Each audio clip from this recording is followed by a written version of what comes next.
একটা দুরন্ত কোম্পানি, যে কোম্পানিটা আমাদের প্রচুর রিটার্ন এক সময় দিয়েছিল, অথচ বিগত এক বছরের মধ্যে 44%-এর বেশি ক্র্যাশ করে গেছে।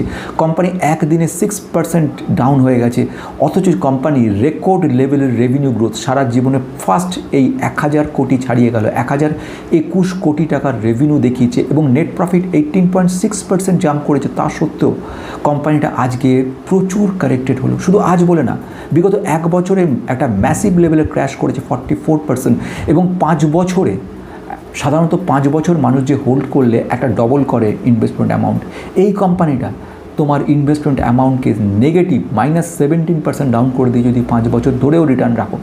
অথচ কোম্পানিটা কিন্তু কোনো সাধারণ কোম্পানি না, দুরন্ত কোম্পানি, অটোমোটিভ ইন্ডাস্ট্রিতে আর্টিফিশিয়াল ইন্টেলিজেন্সকে নিয়ে আসা কোম্পানি। ইয়েস, কোম্পানিটা ঠিক গেস করেছো, টাটা এলেক্সির কথা আমি বলছি।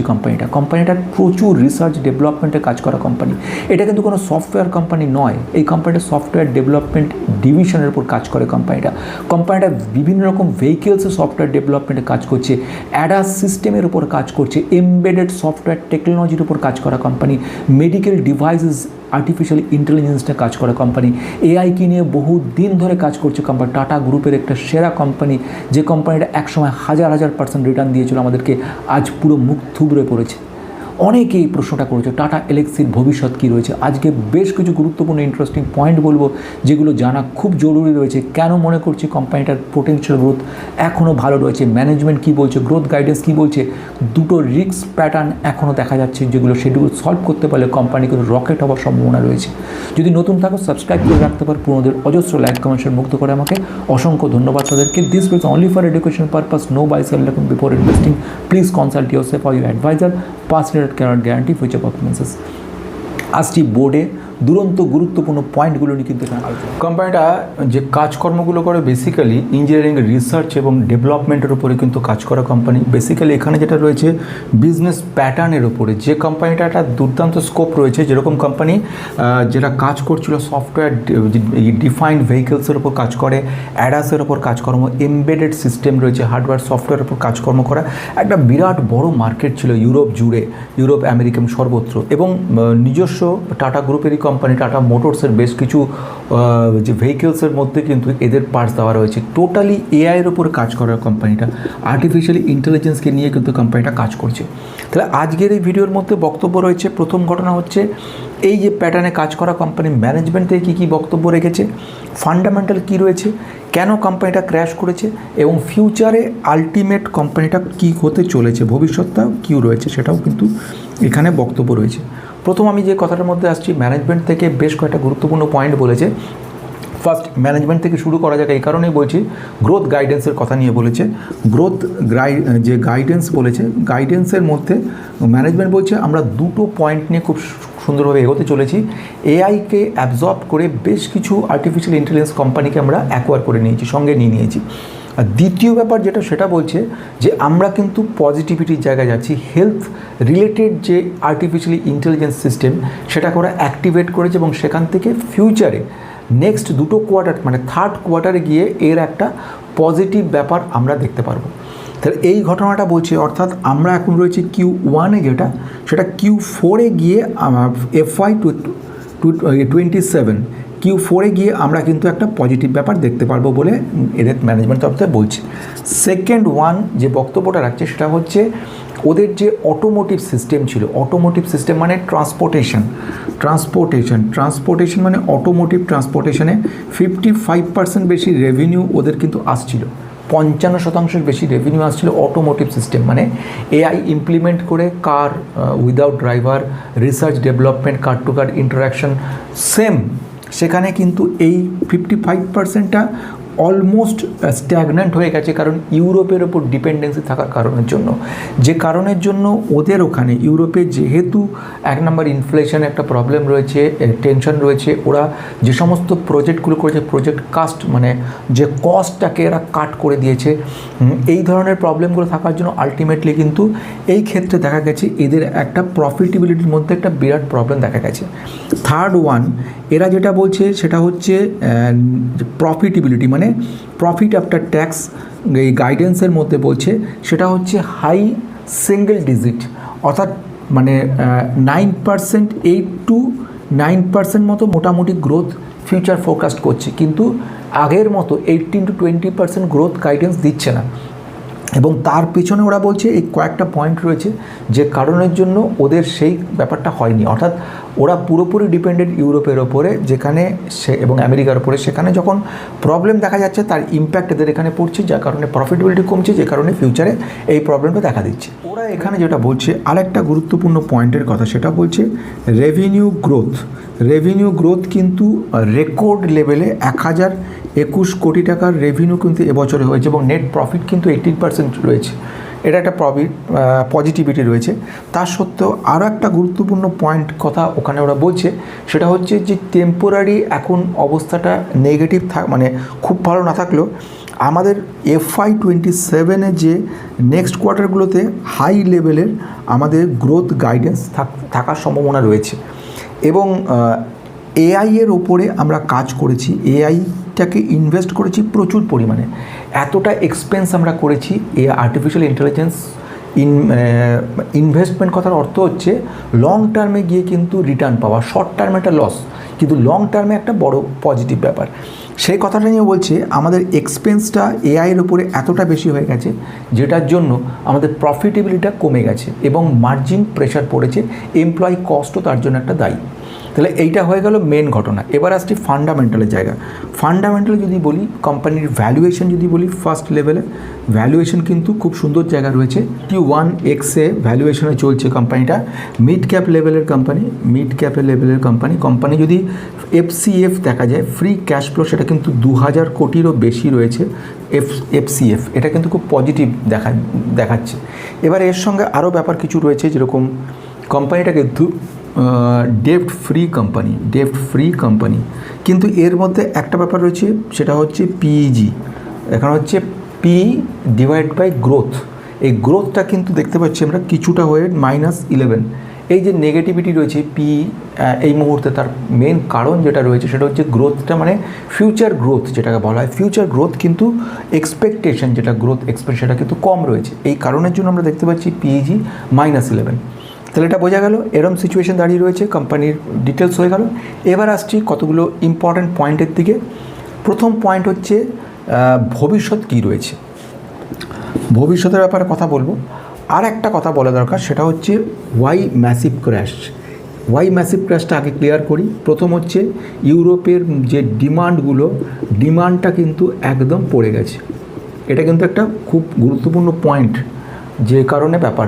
সেকেন্ড ওয়ান, মার্জিন কস্টে একটা মার্জিন প্রেশার খুব বেশি হয়ে গেছে। মার্জিন প্রেশার বেশি মানে যে ডাইরেক্ট ইনডাইরেক্ট কস্টটা খুব হাই হয়ে গেছে। এই কস্ট বেশি হওয়ার কারণের জন্য প্রফিটেবিলিটি থেকে প্রবলেম দিচ্ছে। প্রচুর পরিমাণে ইনভেস্ট করেছে, পরে আমি বলছি এআইয়ের ওপর ইনভেস্ট করেছে প্রচুরভাবে। সেই এআই ইনভেস্টমেন্টটা এদের ক্ষেত্রে একটা বিরাটভাবে মার্জিন প্রেশারে আঘাত করেছে, যেটা একটা বড় কারণ দেখা যাচ্ছে। তা এই দুটো কারণ, এবং তৃতীয় যে কারণটা এখন এই মুহূর্তে বোঝা যাচ্ছে, সেটা হচ্ছে গ্রোথ গাইডেন্সটা যদি বেটার হতো, আর একটু পজিটিভ হতো, 2 ডিজিট আসতো, তাহলে পর বোধহয় এতটা ক্র্যাশ হতো না, যে ক্র্যাশটা এক্সপেকটেশন। অথচ এক্সপেকটেশন যে নেট প্রফিট ছিল সেটা কিন্তু ভালো, হাই লেভেলে কিন্তু রেভিনিউ গ্রোথ ইনকাম রয়েছে, তা সত্ত্বেও কিন্তু এই পরিস্থিতির সৃষ্টি হয়েছে। এই কারণগুলোর জন্য কিন্তু এই মুহূর্তে এই ম্যাসিভ লেভেলে ক্র্যাশ হয়েছে। এবার আসছি ফিউচারের কথা। প্রথমে ফিউচার এআই প্ল্যাটফর্মের উপরে কাজ করছে। এআই প্ল্যাটফর্মের উপরে কাজ করা কোম্পানির সবচেয়ে বড় যে দুটো আর্টিফিশিয়াল ইন্টেলিজেন্সের দুটো পয়েন্টকে নিয়ে কাজ করেছে। একটাকে আমি বলছি ভাইটেল, VITEL। এই ভাইটেল একটা এআই প্ল্যাটফর্ম, হেলথ কেয়ারের উপর কাজ করে। আর্টিফিশিয়াল ইন্টেলিজেন্স দিয়ে ইমপ্লিমেন্টেশন করেছে ভাইটেলটাকে, যার ফলে এআই ইমপ্লিমেন্টেড ভাইটেল কিন্তু প্রচুরভাবে হেল্প করছে মেডিকেল ডিপার্টমেন্ট লোকজনদের, সেটা একটা পজিটিভ ব্যাপার। আরেকটা হচ্ছে অ্যানাটেল বলে আরেকটা আছে, অ্যানাটেল। এই কাজগুলো করতে গিয়ে বেশ কিছু কোম্পানিকে এরা অ্যাকোয়ার করেছে, এবং আলটিমেটলি এর ওপরে কাজ করার জন্য প্রচুর খরচা হয়েছে, যেটা ইম্প্যাক্ট ফেলেছে প্রফিটেবিলিটিতে। নাম্বার 2, আরেকটা গুরুত্বপূর্ণ পয়েন্ট রয়েছে ভবিষ্যতের দিকে, সেটা হচ্ছে এই আর্টিফিশিয়াল ইন্টেলিজেন্স নিয়ে SDV রিলেটেড যে কাজগুলো করা হয়, বা অ্যাডাস রিলেটেড যে কাজগুলো হয়, এই কাজগুলোর বেসিক্যালি অটোমোটিভ সিস্টেমের ওপরে কাজ, যেটা কিন্তু সব সময় সারা বছরই এর একটা ডিমান্ড থাকবেই।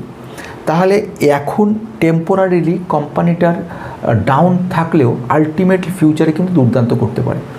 এখানেই রয়েছে সেই গুরুত্বপূর্ণ পয়েন্টটা যেটা নিয়ে আমি একটু কথা বলছিলাম, যে এই এআই সিস্টেমের সবথেকে বড় ইন্টারেস্টিং দুটো পয়েন্ট টাটা এলএক্সি আমাদের দেখাচ্ছে। তার প্রথম হচ্ছে এআই নিয়ে এই যে হেলথ কেয়ার সিস্টেমে এরা কিন্তু একটা অনেকটা এগিয়ে গেছে এবং ম্যানেজমেন্ট থেকে বলেছে হেলথ কেয়ার সিস্টেমের কিন্তু ভবিষ্যতে একটা বড় রেভিনিউ আসার সম্ভাবনা রয়েছে।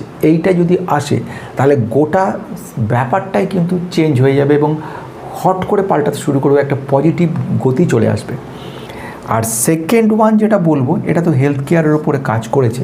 সেকেন্ড ওয়ান এইচডিভি নিয়ে ইউরোপের কয়েকটা অটোমোটিভ কোম্পানির সঙ্গে এদের কথা চলছে, যেটা ফাইনাল হওয়ার পরে, মানে কথা চলছে বলতে এটা একটা প্রজেক্ট লেভেলের কাজ কথা চলছে। যদি এআইকে প্ল্যাটফর্মের উপর তৈরি করে ক্লায়েন্টের সঙ্গে ইন্টারাকশন করার ফলে আলটিমেটলি এর একটা পজিটিভ আউটকাম এসছে, এই দুটোকে যদি কম্বাইন করা যায় তাহলে কোম্পানি কিন্তু আবার ঘুরে দাঁড়াবে এবং 1000% রিটার্ন যে জায়গায় ছিল আগে সেখানে ফিরে যাওয়ার সম্ভাবনা রয়েছে। তাহলে এবারে ফাইনাল কথা বলি কি, ফাইনাল জায়গায় যদি কথা বলি, দুটো পয়েন্টকে আমি কথা বললাম। ফার্স্ট ওয়ান হচ্ছে, যদি এই কোম্পানি আগামী 2 থেকে 3 কোয়ার্টার, 2 to 3 কোয়ার্টার, এই কোয়ার্টারগুলো কিন্তু খুব ভাইটাল। এখানে কোম্পানি প্রফিটেবিলিটি দেখাবে, এখানে ইউরোপের যে পরিস্থিতি রয়েছে সেটাকে যদি কাটিয়ে উঠতে পারে এবং সঙ্গে সঙ্গে যদি এখানে দাঁড়িয়ে থেকে এই এইচডিবির উপর যে প্রজেক্টটা রয়েছে এবং সঙ্গে সঙ্গে এআই প্ল্যাটফর্মে যে কাজটা এরা করছে হেলথ কেয়ারের, এই দুটোকে যদি মার্চ করে একটা প্রফিটেবিলিটি দেখাতে পারে তাহলে কিন্তু কোম্পানির একটা বিরাট বড় ইমপ্রুভমেন্ট হওয়ার সম্ভাবনা রয়েছে।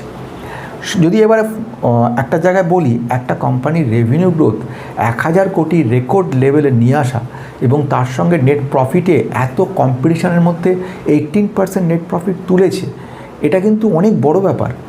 এক্সপেকটেশন মার্কেট যখন একটা কোম্পানি 200 টাকা দাম থাকে, বাজার তখন 2000 ভেবে তাকে অনেকখানি ওপরে তুলে দেয়, এটাই বাজারের সবচেয়ে বড় দোষ।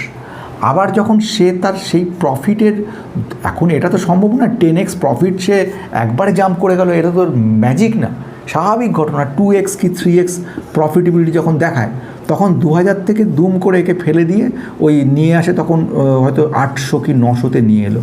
এবার কষ্ট হয় তাদের যারা মাঝখানে ঢুকেছে, তারা ভাবে একটা মারাত্মক ক্র্যাশ হয়েছে, ব্যাপারটা কিন্তু তা নয়। যখন 200 ছিল 2000-এ নিয়ে গেছে, টেনে নিয়ে গেছে একটা অনেকটা লেভেল। এবারে সেই মাপ হচ্ছে না, ফেলে দিচ্ছে। এই কোম্পানির নেট প্রফিট ভালো রয়েছে, গ্রোথ ভালো রয়েছে, গ্রোথ গাইডেন্স ঠিকঠাক আছে, যেসব এমবেডেড টেকনোলজির কাজ করছে সারা বিশ্বে এই কোম্পানির ডিমান্ড থাকবেই থাকবে। তাহলে যেখানে এত বড় লেভেলের কাজ চলছে, এতদিন ধরে কাজ চলছে, অ্যারোস্পেসের ওপরে কাজ তো এদের রয়েছে, রিসার্চ ডেভেলপমেন্টের বিরাট বড় উইংস রয়েছে।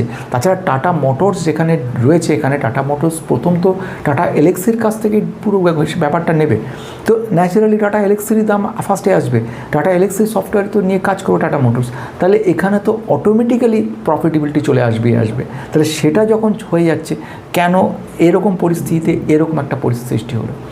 আজকে ভিডিওটি শেষ করলাম অনেকগুলো পজিটিভ হোপ নিয়ে, ইন ফিউচারে ভালো করবে। যারা রিকোয়েস্ট করেছে তাদের জন্য বলবো, কোম্পানি যথেষ্ট ভালো, ফান্ডামেন্টাল খারাপ নয়, কিন্তু এক্সপেকটেশন আমাদের এত বেশি থাকে যে কারণের জন্য ইমোশনাল হয়ে গিয়ে 200 টাকা স্টকটাকে 2000-এ টেনে নিয়ে যায়।